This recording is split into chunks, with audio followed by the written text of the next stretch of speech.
আসসালামু আলাইকুম রহমতুল্লাহি ওবরকাতুহ। মহান আল্লাহ রব্বুল আলামিন অসীম কৃপায় আপনারা সবাই ভালো আছেন। আজকে আমরা যে বিষয় নিয়ে আলোচনা করব সেটি অত্যন্ত গুরুত্বপূর্ণ একটি ঘটনা, যা আমাদের সাথে প্রতিনিয়ত ঘটে থাকে। আপনাদেরকে এই ভিডিওটি দেখতে শয়তান বাধা দিলেও তবুও দেখবেন। কেন এই কথাটি বলা হয়েছে, তাহলে চলুন কথা না বাড়িয়ে ভিডিওটি শুরু করা যাক। আমাদের মধ্যে সকলেরই এই ঘটনাটি হয়, যখন আমরা সালাত আদায় করি বা ভালো কাজ করার ইচ্ছা করি, তখন আমাদের মনে খুব খারাপ ভাবনা আসে। আমরা যখন সালাতে মন দিই এবং কোরআন তিলাওয়াত করার জন্য মনোনিবেশের চেষ্টা করি, তখন আপনাদের মনে অন্য ভাবনা চলে আসে। আমরা তখন হতাশ এবং রাগ হয়ে যাই। আমরা জানি যে একা আল্লাহ ব্যতীত অন্য কেউ গুনাহ মাফ করতে পারে না।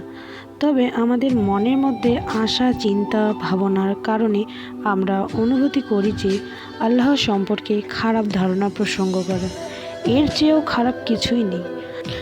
সালাত আদায়ের পরে আমরা ক্ষমা প্রার্থনা করি, তবে খুব খারাপ লাগে যে সেই দুষ্ট চিন্তা ভাবনাগুলো আমরা ঠেকাতে পারি না। সকল প্রশংসার মালিক হলেন আল্লাহ। নামাজের সময় এবং অন্য সময় শয়তান থেকে দুষ্ট ফিসফিস বা ওয়াসওয়াস আসে, যেমন মুসলিমদেরকে বিপদগামী করতে এবং তাদেরকে ভালো থেকে বঞ্চিত করতে এবং ইসলাম থেকে দূরে রাখতে চেষ্টা করে। এই বিষয়ে আমরা একটু হাদিসের দিকে তাকাবো। একজন সাহাবা আমাদের মহানবী হজরত মুহাম্মদ সাল্লাল্লাহু আলাইহি সাল্লামকে নামাজের সময় ওয়াসওয়াসের বিষয়ে অভিযোগ করেছিলেন এবং তিনি বলেছিলেন, শয়তান আমার এবং আমার নামাজের মধ্যে এসে পড়ে, আমার কোরআন তেলাওয়াতের মাঝে বিভ্রান্ত করে। রাসূলুল্লাহ সাল্লাল্লাহু আলাইহি সাল্লাম বলেছেন, এটা খানজান নামক এক শয়তান। যদি আপনাকে প্রভাবিত করে তবে তার কাছ থেকে আল্লাহর কাছে আশ্রয় প্রার্থনা করুন এবং 3 বার আপনার বাম দিকে থুতু ছিটিয়ে দিন। তখন সাহাবী বললেন, আমি তো তা করেছি এবং আল্লাহ তাকে আমার কাছ থেকে দূরে সরিয়ে নিয়েছেন। মুসলিম হাদিস 2203 নম্বর।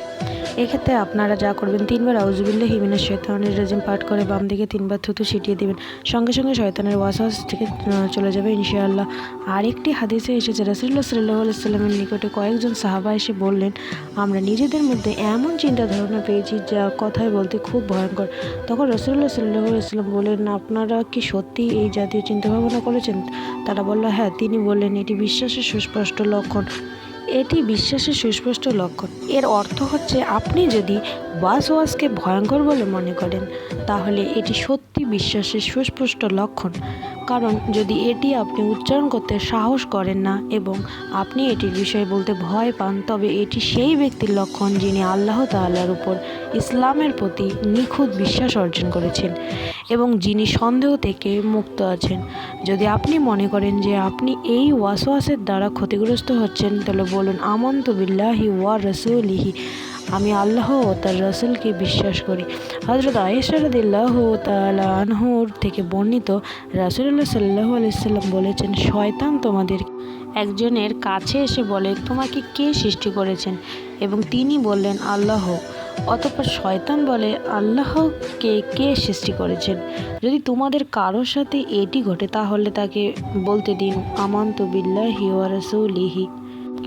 আবারও বলছি, আমানতু বিল্লাহি ওয়া রাসূলিহি, আমি আল্লাহ ও তার রাসূলকে বিশ্বাস করি। অতঃপর শয়তান তার কাছ থেকে দূরে সরে যাবে ইনশাআল্লাহ। অবশেষে বলা যায়, সমস্ত পরিস্থিতিতে মহান আল্লাহ তাআলার দিকে ফিরিয়ে আসা এবং সাহায্য প্রার্থনা করো, যেন মৃত্যুর আগে পর্যন্ত হেদায়েত দান করেন এবং ঈমান ধরে রাখতে সাহায্য করেন। আমিন। আপনাদের কাছে ছোট্ট একটি অনুরোধ রইল, ভিডিওটিকে লাইক করে আর কমেন্টে সবাই আমিন লিখুন আর সাবস্ক্রাইব করে আমাদের পাশে থাকুন, যাতে আমার সমস্ত ভিডিও আপনাদের কাছে সরাসরি পৌঁছে যায়।